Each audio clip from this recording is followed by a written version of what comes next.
Welcome back. High performance GPU optimisation के हमारे सफ़र में हमने आइसोलेटेड ऑपरेशंस को एनालाइज करने में काफ़ी समय बिताया है। हमने मैट्रिक्स मल्टीप्लिकेशंस को ट्यून किया है, एलिमेंट वाइज कर्नल्स को वेक्टराइज किया है और मेमोरी एक्सेस पैटर्न्स को ब्लॉक बाय ब्लॉक ऑप्टिमाइज किया है। लेकिन अगर आप एक कदम पीछे हटकर एक रियल वर्ल्ड वर्कलोड को देखें, जैसे कि एक मॉडर्न ट्रांसफॉर्मर के हार्ट में होने वाला अटेंशन मैकेनिज्म, तो आप जल्दी ही समझ जाएंगे कि फास्ट इंडिविजुअल कर्नल्स लिखना तो सिर्फ आधी जंग है। इस सेक्शन में हम कर्नल फ्यूजन को एक्सप्लोर करने जा रहे हैं, जो मॉडर्न डीप लर्निंग और जीपीयू प्रोग्रामिंग में सबसे महत्वपूर्ण सॉफ्टवेयर ऑप्टिमाइजेशन पैराडाइम्स में से एक है। एक कंपाइलर या कर्नल ऑप्टिमाइजेशन स्पेशलिस्ट के रूप में आपका सबसे बड़ा दुश्मन अक्सर जीपीयू पर रॉ कंप्यूट पावर की कमी नहीं होता। इसके बजाय यह वो इनविजिबल टैक्स है जो हर बार तब चुकाना पड़ता है जब डेटा जीपीयू के कंप्यूट इंजन्स और उसके ऑफ चिप ग्लोबल मेमोरी यानी वीरैम के बीच मेमोरी बस से होकर गुजरता है। मल्टीपल लॉजिकल ऑपरेशंस को एक सिंगल C++ या कूडा कर्नल एग्जीक्यूशन में फ्यूज करके हम इंटरमीडिएट रिजल्ट्स को अल्ट्रा फास्ट हार्डवेयर रजिस्टर्स और SRAM यानी शेयर्ड मेमोरी में रोक कर रख सकते हैं। यह गीगाबाइट्स के अननेसेसरी वीरैम रीड्स और राइट्स को खत्म कर देता है, जिससे हमारा कोड बुरी तरह से मेमोरी बाउंड होने से बच जाता है और मॉडर्न जीपीयू हार्डवेयर का असली थ्रूपुट अनलॉक हो जाता है। Section break, the naive attention pipeline, memory round trips की एक कहानी। यह समझने के लिए कि कर्नल फ्यूजन इतना ट्रांसफॉर्मेटिव क्यों है, आइए देखें कि standard scale dot product attention pipeline का एक नाइव अनफ्यूज्ड इम्प्लीमेंटेशन कैसे काम करता है। मैथमेटिकली दिए गए क्वेरी ब्रैकेट में Q की ब्रैकेट में K और वैल्यू ब्रैकेट में V टेंसर्स जिनका शेप ब्रैकेट में N कोमा D है, ब्रैकेट में जहां N सीक्वेंस लेंथ है, D हेड डायमेंशन है। अटेंशन को इस तरह एक्सप्रेस किया जाता है: attention of Q comma K comma V equal to softmax of the fraction Q times K transpose over the square root of D coma times V। अगर कोई application developer basic linear algebra libraries या unfused framework operations का use करके इस equation को literally implement करता है, तो जीपीयू डिस्टिंक्ट कर्नल्स का एक सीक्वेंशियल सीक्वेंस एग्जीक्यूट करता है। फिगर 28.3.1 इलस्ट्रेट करता है कि इस मल्टी कर्नल पाइपलाइन के दौरान अंडर द हुड क्या होता है। यह डायग्राम एक ग्राफिक्स प्रोसेसिंग यूनिट पर अटेंशन मैकेनिज्म के ट्रेडिशनल सीक्वेंशियल एग्जीक्यूशन को दिखाता है। यह दिखाता है कि कैसे computation for distinct GPU colonel's में स्प्लिट होता है। फर्स्ट, क्वेरीज और कीज से रॉ अटेंशन स्कोर्स को कैलकुलेट करना। सेकंड, उन स्कोर्स को स्केल और मास्क करना। थर्ड, अटेंशन प्रोबेबिलिटीज पाने के लिए सॉफ्टमैक्स फंक्शन को अप्लाई करना। और फोर्थ, फाइनल आउटपुट प्रोड्यूस करने के लिए इन प्रोबेबिलिटीज को वैल्यू वेक्टर्स से मल्टीप्लाई करना। यह process high bandwidth global memory में बार बार रीड और राइट करने से होने वाले परफॉर्मेंस बॉटलनेक्स को हाईलाइट करता है और साथ ही मल्टीपल सेपरेट कर्नल्स को लॉन्च करने से होने वाले ओवरहेड को भी दिखाता है। आइए इस अनफ्यूज्ड चेन में ऑफ चिप वीरैम के होने वाले राउंड ट्रिप्स को ब्रेक डाउन करते हैं। कर्नल 1 GMM1 जीपीयू ग्लोबल वीरैम से Q और K को रीड करता है। Score matrix is equal to Q के transpose of shape N by N compute करता है और इसको वापस ग्लोबल वीरैम में राइट करता है। कर्नल 2 स्केल और मास्क, एक separate element wise kernel launch होता है।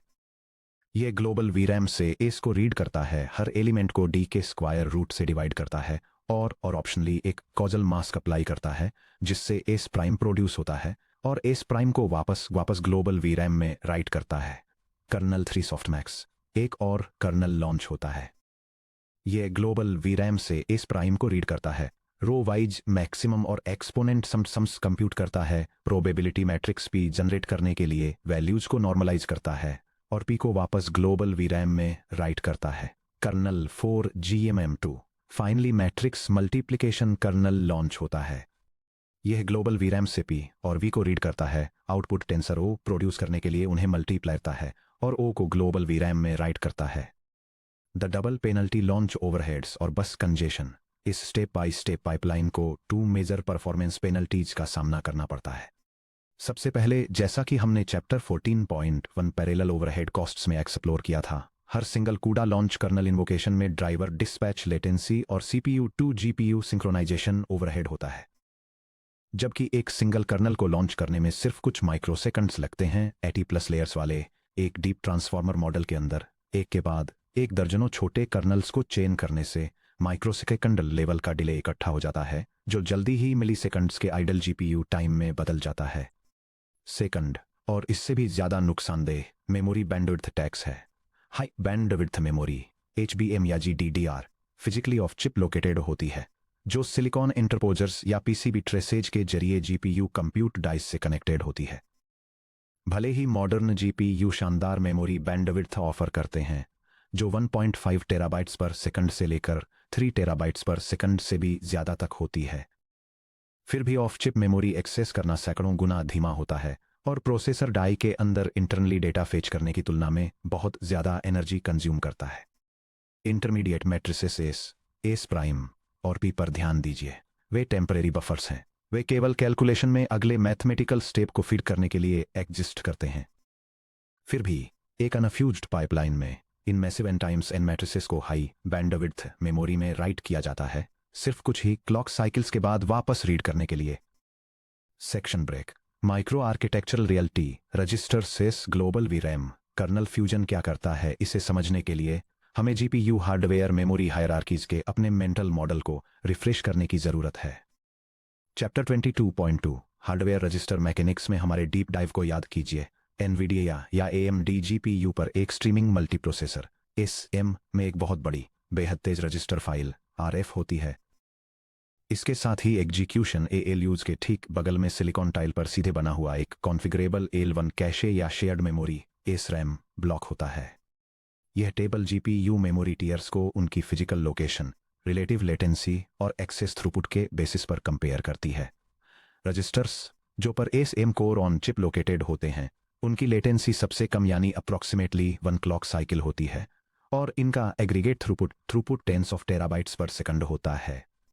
शेयर्ड मेमोरी और AL1 कैश पर SM ऑन चिप लोकेटेड होते हैं जिनकी latency approximately 20 to 30 clock cycles होती है और aggregate throughput approximately 10 to 20 terabytes per second होता है। L2 cash on chip ASMs के बीच शेयर्ड होता है जिसकी लेटेंसी अप्रॉक्सीमेटली 200 क्लॉक साइकिल्स और throughput approximately 3 to 5 terabytes per second होता है। फाइनली ग्लोबल मेमोरी या वीरैम ऑफ चिप लोकेटेड होते हैं जो HBM3 या GDDR6 का यूज करते हैं और इनकी latency approximately 400 to 100 clock cycles और throughput approximately 1.5 to 3.3 terabytes per second होता है। जब थ्रेड्स का एक वार्प अपने लोकल रजिस्टर्स में स्टोर्ड वैल्यूज पर अरिथमेटिक परफॉर्म करता है तो लेटेंसी प्रैक्टिकली 0 होती है और पूरे चिप में मेमोरी थ्रूपुट दहाई के टेराबाइट्स पर सेकंड में होता है। इसके विपरीत यदि कोई थ्रेड ग्लोबल वीरैम से वैल्यू वापस आने का वेट करते हुए रुक जाता है तो वह सैकड़ों क्लॉक साइकिल्स तक खाली बैठा रह सकता है। अगर हम कर्नल 1, कर्नल 2 और कर्नल 3 को एक सिंगल कंटिन्यूअस कूड़ा कर्नल एग्जीक्यूशन में फ्यूज करते हैं तो हम फंडामेंटली बदल देते हैं कि डेटा कैसे मूव करता है। यह डायग्राम GPU मेमोरी मैनेजमेंट में 2 डेटा पाथवेज को कंपेयर करता है जो ऑपरेटर फ्यूजन के परफॉर्मेंस बेनिफिट्स को इलस्ट्रेट करता है। अनफ्यूज्ड पाथवे में डेटा को high latency global video RAM में बार बार राइट और रीड किया जाता है जिससे 400 से भी ज़्यादा साइकिल्स का सिग्निफिकेंट डिले होता है। वहीं दूसरी तरफ फ्यूज्ड पाथवे डेटा को स्ट्रीमिंग मल्टीप्रोसेसर के रजिस्टर्स के अंदर ही रखता है जिससे मेमोरी एक्सेस लेटेंसी घटकर कर सिर्फ एक सिंगल साइकिल रह जाती है और एग्जीक्यूशन काफ़ी स्पीड अप हो जाता है। एक फ्यूज्ड कर्नल के अंदर थ्रेड वार्प्स मैट्रिक्स प्रोडक्ट के अपने हिस्से को कंप्यूट करते हैं Sij equal to QI times K J transpose. एक global memory write instruction st.e या st.global इशू करने के बजाय रिजल्टिंग फ्लोटिंग पॉइंट वैल्यू को सीधे प्रोसेसर रजिस्टर R0 के अंदर ही रखा जाता है। थ्रेड तुरंत scale factor R0 times 1/√d apply करता है, एलिमेंट वाइज एक्टिवेशंस को इवैल्यूएट करता है और fast warp shuffle instructions $SHFL sync या शेयर्ड मेमोरी का यूज करके इंटरमीडिएट सॉफ्टमैक्स रिडक्शंस को कंप्यूट करता है। इंटरमीडिएट मैट्रिक्स इस तो ग्लोबल वीरैम को कभी टच ही नहीं करता है। Section break 3 quantifying the savings the math of kernel fusion. Software और कंपाइलर इंजीनियर्स के रूप में हमें सिर्फ परफॉर्मेंस की क्वालिटेटिवली बात नहीं करनी चाहिए, हमें इसे क्वांटिफाई करने की ज़रूरत है। चलिए अनफ्यूज्ड पाइपलाइन और फ्यूज्ड पाइपलाइन के बीच कंपैरिजन करने वाला एक strict memory traffic model derive करते हैं।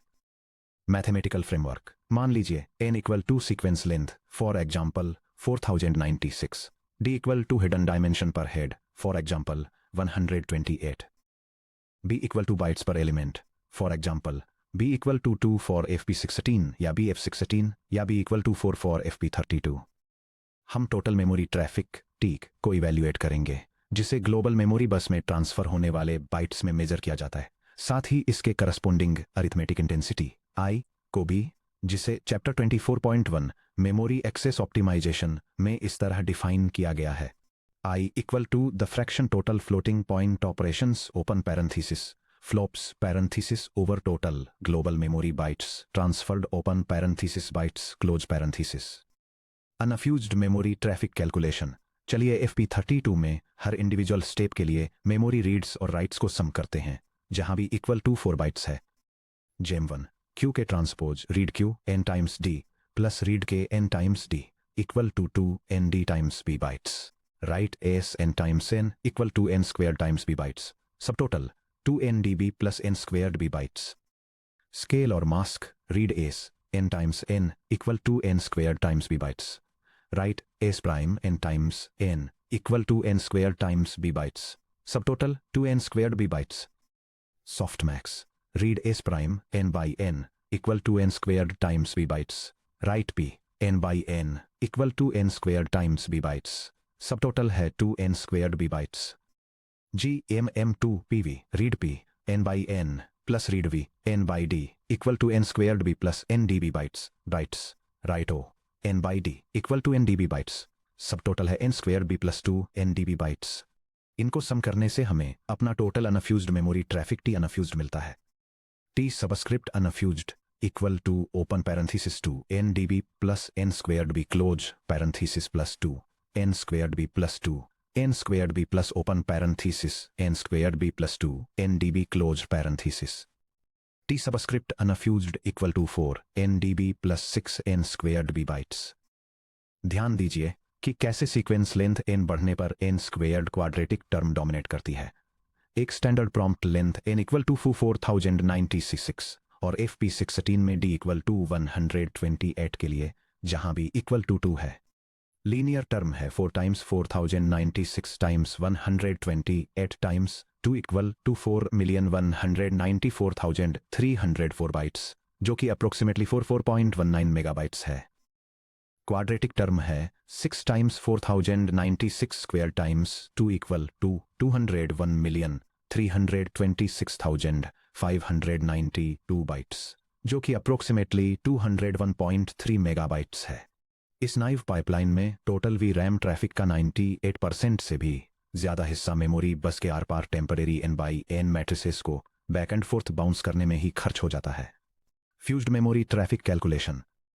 अब एक फुली फ्यूज्ड कर्नेल को कंसीडर करते हैं जहां Q, K और V को ग्लोबल मेमोरी से लोड किया जाता है. सभी इंटरमीडिएट स्केलिंग और सॉफ्टमैक्स ऑपरेशंस पूरी तरह से रजिस्टर्स और SRAM के अंदर होते हैं और केवल फाइनल आउटपुट मैट्रिक्स O को VRAM में वापस राइट किया जाता है. रीड Q, K और V है 3 times n times D times B equal to 3 n dB bytes. Write O है n times D times B equal to n dB bytes. T subscript fused equal to 4 n dB bytes. देखिए क्या हुआ. Quadratic term big O of n squared हमारे global memory traffic equation से पूरी तरह गायब हो चुकी है. ये बेंचमार्क कंपैरिजन दिखाता है कि टेंसर कंप्यूटेशंस के दौरान ऑपरेशंस को फ्यूज करने से वीडियो मेमोरी ट्रैफिक में कितना सिग्निफिकेंट रिडक्शन अचीव होता है, जो अनफ्यूज्ड ऑपरेशंस के कंपैरिजन में डेटा ट्रांसफर्स में 98% का डिक्रीज दिखाता है. अरिथमेटिक इंटेंसिटी पर इम्पैक्ट. आइए अटेंशन कंप्यूटेशन के लिए रिक्वायर्ड टोटल फ्लॉप्स को कंप्यूट करते हैं. GEMM1 है 2 n squared D flops. Scale plus softmax है अप्रोक्सीमेटली 5 n स्क्वेयर्ड फ्लॉप्स, जिसमें डिविजन्स, मैक्स रिडक्शंस, एक्सपोनेंट्स और नॉर्मलाइजेशन शामिल हैं. GEMM2 है 2 n squared D flops. Total flops approximately 4 n squared plus 5 n squared है. अब चलिए अरिथमेटिक इंटेंसिटी I को कंपेयर करते हैं. I subscript unfused equal to the fraction 4 n squared D plus 5 n squared over 4 n dB plus 6 n squared B, जो approximately equal है the fraction 4D plus 5 over 6B के open parenthesis for large close parenthesis. D equal to 128 और FP16 के लिए जहां B equal to 2 bytes है। आई subscript unfused approximately equal है the fraction 4 times open parenthesis 128 close parenthesis plus 5/6 times open parenthesis close parenthesis जो equal है the fraction 500 जो approximately equal है 43.3.0 फ्लॉप्स पर बाइट। मॉडर्न GPU जैसे कि NVIDIA H100 के साथ जो approximately 2000 teraflops of FP16 tensor core math offer करता है versus approximately 3.3 terabytes per second memory bandwidth, तो ऑपरेशनल टिपिंग पॉइंट या रूफलाइन पॉइंट अक्सर 150 to 200 फ्लॉप्स पर बाइट के आसपास होता है। क्योंकि आई अनफ्यूज्ड इक्वल टू 43.08 है, इसलिए एक unfused pipeline severely memory bound होती है। GPU के मैसिव मैट्रिक्स मल्टीप्लाई एक्सेलरेटर्स या टेंसर कोर्स अपना ज़्यादातर टाइम खाली बैठे हुए DRAM फेचेस के कंप्लीट होने का वेट करने में स्पेंड करेंगे। अब फ्यूज्ड एग्जीक्यूशन के लिए अरिथमेटिक इंटेंसिटी कंप्यूट करिए। I subscript fused equal to the fraction 4n² d + 5n² 4 जो इक्वल है the fraction n times open parenthesis 4d + 5 close parenthesis over 4db। Notice करिए कि आई फ्यूज्ड अब सीक्वेंस लेंथ n के साथ linearly scale करता है। n equal to 4096, d equal to 128 और b इक्वल टू 2 के लिए। I subscript fused equal to the fraction 4096 times 517 over 4 times 128 times 2 जो इक्वल है द फ्रैक्शन 2,117,632 ओवर 1024 जो इक्वल है 2068 फ्लॉप्स पर बाइट। ऑपरेशंस को फ्यूज करके हमने अपनी अरिथमेटिक इंटेंसिटी को 43.08 फ्लॉप्स पर बाइट से बढ़ाकर 2068 फ्लॉप्स पर बाइट तक पहुंचा दिया है। हमने सक्सेसफुली एक मेमोरी बाउंड बॉटलनेक को एक integrated compute bound execution path में ट्रांसफॉर्म कर दिया है जो पीक हार्डवेयर परफॉर्मेंस के करीब रन करता है। सेक्शन ब्रेक फ्यूज्ड एपिलॉग्स और एलिमेंट वाइज कर्नल्स को डिजाइन करना। अब जब हम मैथमेटिक्स को समझ गए हैं तो चलिए एक्सप्लोर करते हैं कि हम C++ और CUDA में एक्चुअली फ्यूज्ड कर्नल्स कैसे कंस्ट्रक्ट करते हैं। GPU कंपाइलर इंजीनियरिंग में सबसे कॉमन और एक्सेसिबल पैटर्न्स में से एक एपिलॉग फ्यूजन है। GEAMM ऑपरेशंस में एपिलॉग का मतलब किसी भी ऐसे एलिमेंट वाइज ट्रांसफॉर्मेशन से है जिसे फाइनल रिजल्ट को ग्लोबल मेमोरी में लिखने से पहले मैट्रिक्स प्रोडक्ट के एक्यूमुलेटर आउटपुट्स पर अप्लाई किया जाता है। ट्रेडिशनल अनफ्यूज्ड C++ या CUDA अप्रोच एक GEAMM के बाद बायस वेक्टर को ऐड करने, स्केल फैक्टर को अप्लाई करने और रेक्टिफाइड लीनियर यूनिट या REAU या GEALU एक्टिवेशन को इवेल्युएट करने पर विचार करें। एक नाइव CUDA कोडबेस में आप एक स्टैंडर्ड GEAMM लिख सकते हैं जिसके बाद एक सेपरेट एलिमेंट वाइज कर्नल होता है। ये GPU कर्नेल एक element wise post processing operation perform करता है। ये ग्लोबल मेमोरी से इनपुट वैल्यूज और बायस टर्म्स रीड करता है, बायस को इनपुट में ऐड करता है, एक स्केलिंग फैक्टर अप्लाई करता है और फिर फाइनल आउटपुट को वापस मेमोरी में राइट करने से पहले किसी भी नेगेटिव रिजल्ट को 0 सेट करके एक rectified linear unit activation perform करता है। इस एलिमेंट वाइज कर्नल की अरिथमेटिक इंटेंसिटी ट्रांसफर किए गए पर बाइट 1 फ्लॉप से भी कम है। ये ASM के एग्जीक्यूशन यूनिट्स को ऑलमोस्ट पूरी तरह से खाली छोड़ते हुए मेमोरी बस बैंडविड्थ को पूरी तरह से सैचुरेट कर देता है। The fused C+ epilogue strategy. GEAMM kernel को अपने रॉ एक्यूमुलेटर्स ग्लोबल मेमोरी में लिखने देने के बजाय हम एपिलॉग कैलकुलेशंस को सीधे GEAMM के आउटपुट फेज में इनलाइन कर देते हैं। यहां बताया गया है कि हम GEAMM कर्नेल लॉजिक को कैसे रिस्ट्रक्चर करते हैं। ध्यान दें कि कैसे हम वेक्टराइज्ड मेमोरी ऑपरेशंस और फ्लोट 4 भी लाते हैं जो सीधे उन मेमोरी अलाइनमेंट स्ट्रेटेजीज से जुड़ते हैं जिन्हें हमने चैप्टर 27.2 एलिमेंट वाइज वेक्टराइजेशन पैटर्न्स में मास्टर किया था। ये graphics processing unit programming example demonstrate करता है कि डायरेक्टली हार्डवेयर रजिस्टर्स के अंदर बायस, एडिशन, स्केलिंग और रेक्टिफाइड लीनियर यूनिट एक्टिवेशन को फ्यूज करके मैट्रिक्स मल्टीप्लिकेशन एपिलॉग को कैसे ऑप्टिमाइज किया जाता है। यह बायस वैल्यूज को लोड करने और फाइनल रिजल्ट्स को एक सिंगल ट्रांजैक्शन में वापस ग्लोबल मेमोरी में राइट करने के लिए वेक्टराइज्ड मेमोरी ऑपरेशंस को यूटिलाइज करता है, जिससे मेमोरी बैंडविड्थ और कंप्यूट एफिशिएंसी मैक्सिमाइज होती है। कंपाइलर लेवल व्यू यानी यहाँ CUDA या PTX क्या करता है। जब एनवीडिया का एनवीसीसी कंपाइलर इस फ्यूज्ड कोड को ऑप्टिमाइज करता है तो ये high performance parallel thread execution PTX assembly code generate करता है। स्टोर इंस्ट्रक्शंस st.global.f32 और उसके बाद लोड इंस्ट्रक्शंस ld.global.f32 जनरेट करने के बजाय इंटरमीडिएट रिजल्ट कभी भी रजिस्टर फाइल %f रजिस्टर्स को नहीं छोड़ता है। जी एम कंप्यूट इंस्ट्रक्शंस जैसे मल्टीप्लाई ऐड के लिए fma.r n.f32 अपने डेस्टिनेशन रजिस्टर्स को सीधे इनपुट ऑपरेंड्स के रूप में उसके बाद आने वाले एडिशन मल्टीप्लिकेशन और कंपैरिजन इंस्ट्रक्शंस max.f32 में फीड करते हैं। एपिलॉग को फ्यूज करके हम एक मल्टी स्टेप एग्जीक्यूशन ग्राफ को सिंगल कर्नेल लॉन्च में बदल देते हैं, जिससे driver kernel launch latency chapter 14.1 intermediary global memory allocation और राइट आउट और सेकेंडरी ग्लोबल मेमोरी रीड पास पूरी तरह से खत्म हो जाते हैं। सेक्शन ब्रेक 5 आर्किटेक्चरल कंसीडरेशंस यानी फ्यूजन की लिमिट्स। इस पॉइंट पर आप शायद पूछ रहे होंगे कि अगर कर्नेल फ्यूजन इतना अमेजिंग है तो कंपाइलर्स हमारे न्यूरल नेटवर्क के कोड की हर एक लाइन को एक जायंट मेगा कर्नेल में फ्यूज क्यों नहीं कर देते। एक ऑप्टिमाइजेशन स्पेशलिस्ट के रूप में आपको मॉडर्न माइक्रो आर्किटेक्चरल कंस्ट्रेंट्स के खिलाफ फ्यूजन एग्रेसिवनेस को बैलेंस करना सीखना होगा। फ्यूजन कोई फ्री लंच नहीं है, इसमें कुछ की ट्रेड ऑफ्स शामिल हैं। नंबर 1 रजिस्टर प्रेशर और स्पिलिंग। हर बार जब आप एक और ऑपरेशन करने के लिए कर्नेल की रिस्पॉन्सिबिलिटीज को बढ़ाते हैं तो उस कर्नेल को intermediate variables loop counter style indicators और एक्यूमुलेटर्स को ट्रैक करने के लिए अधिक एक्टिव रजिस्टर्स की आवश्यकता होती है। जैसा कि हमने चैप्टर 22.2 में देखा, मॉडर्न एसएमएस में एक फिक्स्ड रजिस्टर पूल होता है, फॉर एग्जांपल 65,536 32 बिट रजिस्टर्स पर एसएम। अगर किसी फ्यूज्ड कर्नल का रजिस्टर यूसेज पर थ्रेड 32 रजिस्टर्स से बढ़कर 128 रजिस्टर्स हो जाता है तो जीपीयू के थ्रेड शेड्यूलर को ऑक्यूपेंसी कम करने के लिए मजबूर होना पड़ता है, यानी कि एसएम पर एक साथ रन होने वाले एक्टिव वार्प्स की संख्या। इससे भी खराब बात यह है कि अगर रजिस्टर डिमांड पर थ्रेड की फिजिकल कैपेसिटी से ज्यादा हो जाती है, जो कि आमतौर पर कूडा में 255 रजिस्टर्स से ज्यादा होती है, तो कंपाइलर को रजिस्टर स्पिल्स इशू करने के लिए मजबूर होना पड़ता है।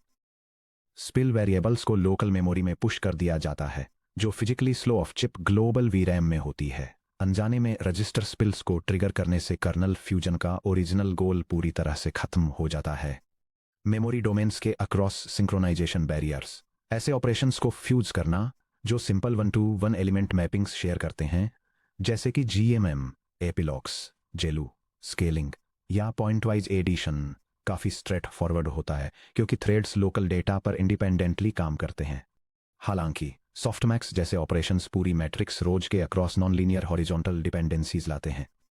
Softmax of x subscript I equal to the fraction e to the power of x subscript I minus the maximum of x over the sum over j of e to the power of x subscript j minus the maximum of x। Denominator को compute करने के लिए एक thread को पूरी रो में maximum value और सम of एक्सपोनेंशियल्स का पता होना चाहिए। अगर एक पूरी रो इतनी बड़ी है कि वह किसी सिंगल थ्रेड ब्लॉक के रजिस्टर्स या शेयर्ड मेमोरी में फिट नहीं हो सकती, तो थ्रेड्स को ग्लोबल ग्रिड के अक्रॉस सिंक्रोनाइज करना होगा। स्टैंडर्ड कूडा थ्रेड ब्लॉक्स कर्नल एग्जीक्यूशन को पूरा किए बिना ग्रिड वाइड सिंक्रोनाइजेशन नहीं कर सकते।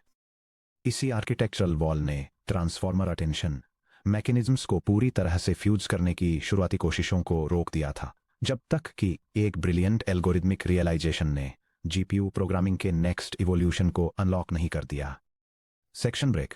सेक्शन 28.4 की तरफ आगे देखते हुए, flash attention standard fusion element wise epilogues और फिक्स्ड पॉइंट वाइज ऑपरेशंस के लिए शानदार तरीके से काम करता है। लेकिन जब intermediate n/n score matrix shared memory या रजिस्टर्स में स्टोर करने के लिए बहुत ज्यादा बड़ी हो, तो हम सॉफ्टमैक्स के साथ पूरे अटेंशन मैकेनिज्म को कैसे फ्यूज कर सकते हैं। सेक्शन 28.4 में हम उस ब्रेकथ्रू एल्गोरिदम की स्टडी करेंगे जिसे इसी प्रॉब्लम को सॉल्व करने के लिए डिजाइन किया गया है, जो है flash attention. Sequential global steps में पूरे अटेंशन पाइपलाइन को कंप्यूट करने के बजाय फ्लैश अटेंशन इस रैम ब्लॉक टाइलिंग को एक ऑनलाइन सॉफ्टमैक्स एल्गोरिदम के साथ कंबाइन करता है। सॉफ्टमैक्स रिडक्शन को मैथमेटिकली रीऑर्गेनाइज करके ताकि इसे लोकल सब ब्लॉक चंक्स में इंक्रीमेंटली इवेल्युएट किया जाके flash attention GEMM 1 scale softmax और जेम2 को पूरी तरह से एक सिंगल कूड़ा कर्नल में फ्यूज कर देता है। जैसे ही आप अगले सेक्शन पर जाते हैं, इस सेक्शन के लेसन्स को अपने दिमाग में फ्रेश रखें। फंडामेंटल मोटिवेशन अनचेंज्ड रहता है कि डाटा को चिप पर रखें, अरिथमेटिक इंटेंसिटी को मैक्सिमाइज करें और जहां तक हो सके किसी इंटरमीडिएट वैल्यू को ग्लोबल मेमोरी में कभी न लिखें। Section break. कर्नल स्पेशलिस्ट के लिए समरी चेकलिस्ट। इंटरमीडिएट एलोकेशंस को आइडेंटिफाई करें।